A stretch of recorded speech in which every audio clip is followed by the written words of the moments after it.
Fidel Castro. His name alone brings up so much, right? For more than half a century, he was Cuba. But here's the question that still hangs over his legacy.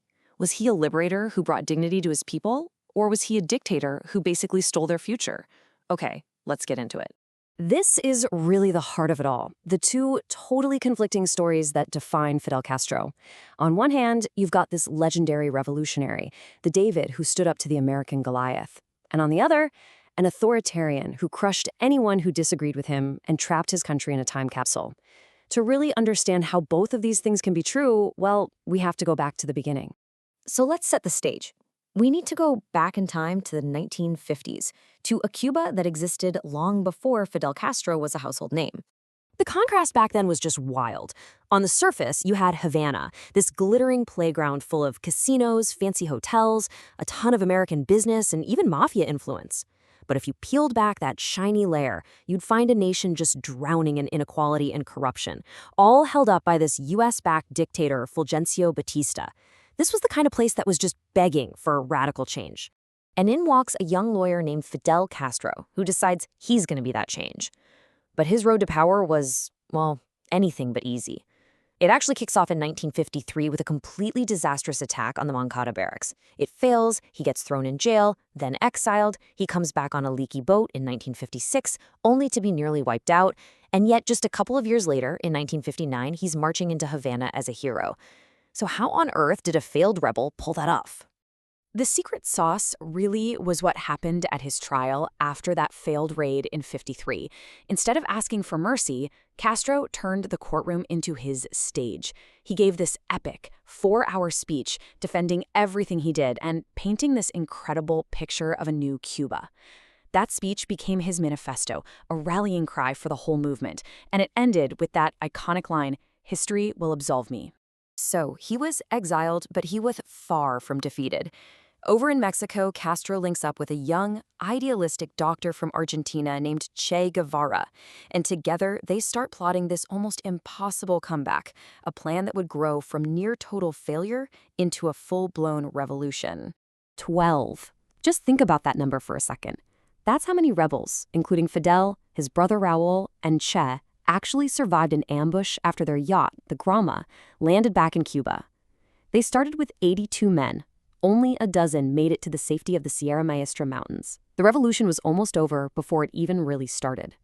But from those mountains, this tiny group who got the nickname Los Barbudos, the bearded ones, waged this absolutely masterful campaign. See, it wasn't just about fighting Batista's soldiers. It was a war of ideas. They set up their own radio station to get their message out. But their biggest weapon was a simple promise they made to Cuba's forgotten farmers and peasants. We'll end the corruption and you will own the land you work. And you know what? It worked. The ranks started to swell. So by 1959, Batista is gone and Castro is in charge. At first, everyone sees him as this nationalist hero, the guy who's going to give Cuba back to the Cubans. But this is where the story takes a huge turn, and his national revolution becomes a major flashpoint in the global Cold War. It all happens so fast, like a set of dominoes falling. First, Castro starts making good on his promises by taking over huge American-owned properties. We're talking sugar plantations, oil refineries, the works. Washington's response? It was swift and brutal. A crippling trade embargo that cut Cuba off from its biggest trading partner. So what's a guy like Castro going to do? He turns to America's #1 enemy, the Soviet Union, and strikes a deal. Our sugar for your oil and, most importantly, your protection. The final break really comes in 1961. Castro gets up and officially declares the revolution is socialist. This happens right as he crushes this disastrous CIA-backed invasion by Cuban exiles at the Bay of Pigs. That failed invasion, it was the point of no return. It shoved Castro deep into the Soviet camp and set the stage for the terrifying Cuban Missile Crisis just 1 year later. Okay, so Castro has secured his power. He won. But what kind of country did he end up building? This is where we get right into the thick of his controversial legacy, a story of just incredible successes and truly devastating costs. With Castro's Cuba, you really can't have one side of the story without the other. I mean, look at the left column here. These are undeniable social victories. The guy practically wiped out illiteracy. He built a healthcare system that was the envy of much of the world. But then, you look at the right column. The political costs were just staggering. All those gains were paid for with a one-party state, no free press, and brutal labor camps for anyone deemed a dissident, including LGBTQ Cubans. Thousands were locked up or even executed. The whole thing was built on a foundation of Soviet support. Billions and billions of dollars in aid every year. So when the Soviet Union suddenly collapsed in 1991, Cuba's lifeline was just gone, overnight. The economy tanked, shrinking by over 30%. It plunged the entire island into this desperate time of starvation and constant blackouts that they call the Special Period. It was a brutal, brutal decade that scarred the nation forever.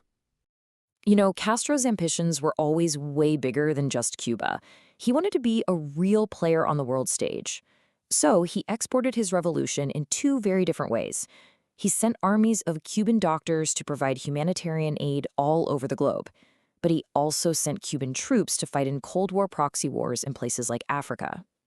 125,000. That is the number of Cubans who crammed onto literally any boat they could find to escape to Florida. And that was just in a few months during the 1980 Mario boat lift. It was just one of many, many waves of people voting with their feet, choosing to leave the revolutionary paradise behind for good. Fidel Castro finally passed away in 2016 after handing power over to his brother Raul a few years earlier. So, what does his revolution actually look like today in 2026? Well, the era of the bearded ones is officially over. The generation that actually fought in the mountains, the ones who built the socialist state from the ground up, they're pretty much all gone. The people running Cuba today inherited the revolution. They didn't make it. And what they've inherited is a nation in a deep, deep crisis. The challenges they're facing are just immense. Right now, Cuba is going through its worst economic crisis since that awful special period in the 90s. We're talking severe food shortages, inflation that's just out of control, and the single biggest wave of migration the island has ever seen.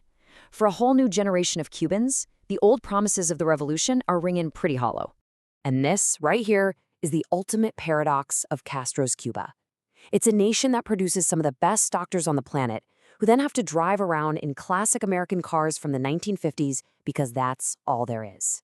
So we end up right back where we started. Was he the hero who gave his country back its independence? Or was he the villain who froze it in time? Honestly, that's a question that's still being fiercely debated on the streets of Havana today. So what do you think his final legacy will be?